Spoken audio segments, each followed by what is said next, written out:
There's people that are willing to go very far, and then there's people that are willing to go far further than them. That's it. And then someone is willing to go far farther than you. You have to decide, do I want to look at that as the new standard? Do I want to judge myself? Do I want to admire him? Or do I want to try to take him down because I feel bad? Because I can't do what he does, or I haven't done what he does, or what he does makes me look bad, because I like to think I'm a hard worker. I like to think I'm disciplined and hard, and then I see this fucking dude out there that just making me look soft. And so instead of just going, look at him, man, fuck yeah, a smart person will look at that person as fuel. Discipline is art. Yeah, I think it is, because it's beautiful for me to see. When I see someone who's really truly disciplined, who like a David Goggins, someone who just like truly maximizes the grind, I feel like there's an art to that. Fuck your motivation. Fuck your motivation. You need discipline, because motivation's not there every day. I'm missing motivation most days. Somebody's like, fuck yeah, today I felt good. I can't wait to get to the gym. But a lot of days like, gotta get to the gym. But you're right. Happiness is one of those things. It's like, how do you benchmark it? You know what I mean? It kind of fluctuates, and it's like hunger. I mean, it's something that's goes in and out. It's always there. But happy as fuck is a good answer. Yeah, but this is something I've cultivated for a long time, and avoided things that make me unhappy, and figured out what those things are, and been very rigid about eliminating them from my life. And one of the big ones is eliminating interactions with people that are negative. That is gigantic. And because I've realized that I'm not really as independent as I used to like to think I was. I used to like to think that my thought process was independent and that I don't give a fuck what anybody thinks. That's nonsense. People say that because they absolutely care what people think and it bothers them. So they say, I don't give a fuck. But that I don't give a fuck stuff is almost entirely nonsense. You do care. And you care in both ways. You care if people are critical of you, care if people are positive of you, but you also care if people are living positive lives and they're motivating you. That's a big one. People are fuel, and other people, it's one of the reasons why I like talking to people, one of the reasons why I like to do podcasts, because I get a lot out of, like just talking to you about your time in the monastery or your push to get to that 100 miles. Like, you get energy out of people like that, and you think about this energy and you think about this inspiration when you're doing other things.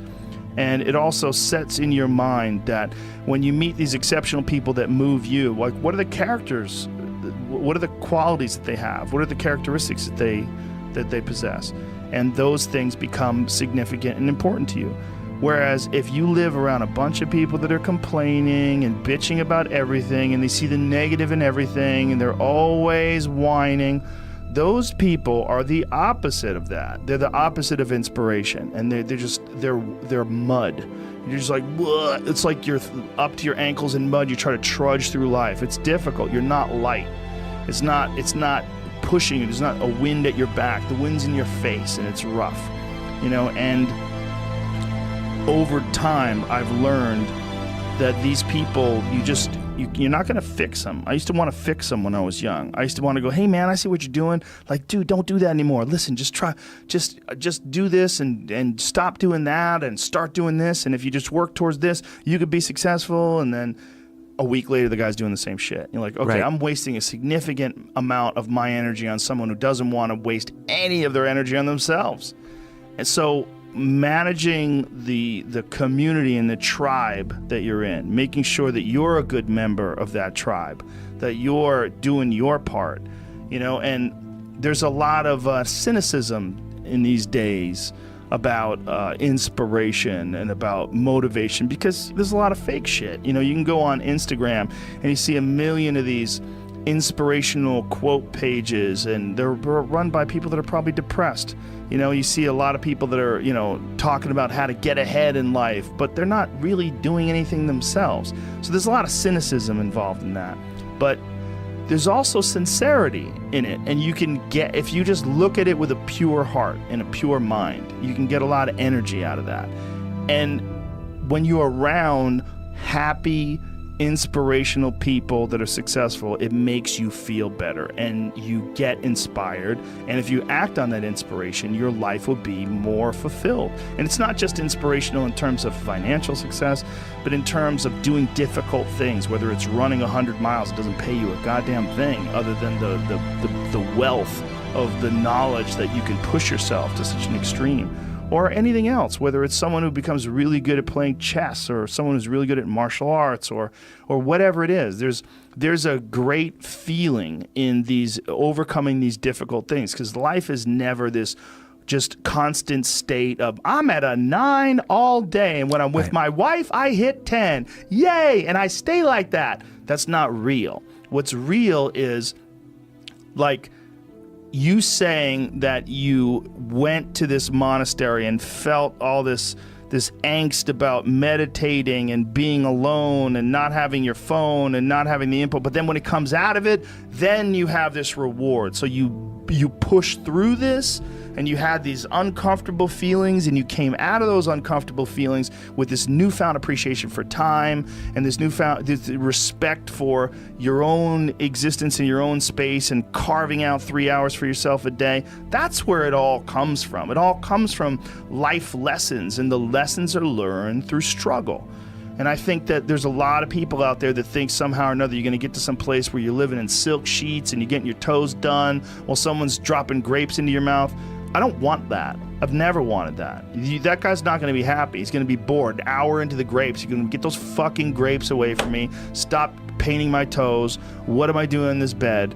I got to do something. I'm not stimulated. The human organism, the animal that we are, needs constant stimulation because it evolved trying to find food and escape enemies, and find shelter, escape nature, escape the elements, try to survive. And this is the great joy that you have in taking care of your children, that you can protect your children from the elements and the enemies and feed them. And it's also the great sadness that you see in losers. When I see a loser, I see some guy who's 43 years old, lives in his parents' basement, and he fucking hates the world. I'm like, that was a baby. Man, this is a baby that somebody just gave shitty nutrients to, whether it's nutrients in the forms of food or in the form of thoughts and ideas and examples. And this kid developed these horrible, self-defeating patterns of behavior that have led them to this point where they're this middle-aged person with no future and no idea of how to get out of this rut, and probably never will escape it, and might just wind up sucking on a gun.